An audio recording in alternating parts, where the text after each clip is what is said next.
পিতার সম্পত্তি কোনো ছেলেকে যদি বেশি লিখে দেয় আর সেই সম্পত্তি যদি পরে অন্য ভাই বোনদের ফেরত না দেয়, তাহলে সেই ছেলের পাপ হবে কিনা? শুধু পাপ হবে, ডেঞ্জারাস ভয়াবহ গুনাহ হবে ভাই। নবী সাল্লাল্লাহু আলাইহি ওয়াসাল্লাম বলেছেন, যে ব্যক্তি কারোর 1 বিঘত জমি আত্মসাৎ করবে অন্যায়ভাবে, 7 তবক জমিন আল্লাহ তাআলা তার গলায় ঝুলিয়ে দিবেন, তাকে ধসাতে থাকবেন। ডেঞ্জারাস অপরাধ।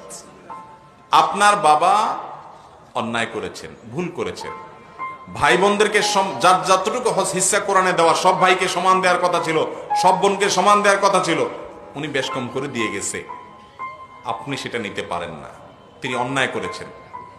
আপনার সম্পদকে আল্লাহ যখন বলে দিবেন অমুককে এই হারে দিবা, অমুককে এই হারে দিবা, ফরিদাতুম মিনাল্লাহ, এটা আল্লাহর নির্ধারণ, আল্লাহ যখন কোরআনে বলে দেয়, তখন আপনার বাবারও ক্ষমতা নাই ওনার নিজের সম্পদ সন্তানদেরকে কম বেশি করে দেওয়া। কথা কি বুঝাতে পারছেন?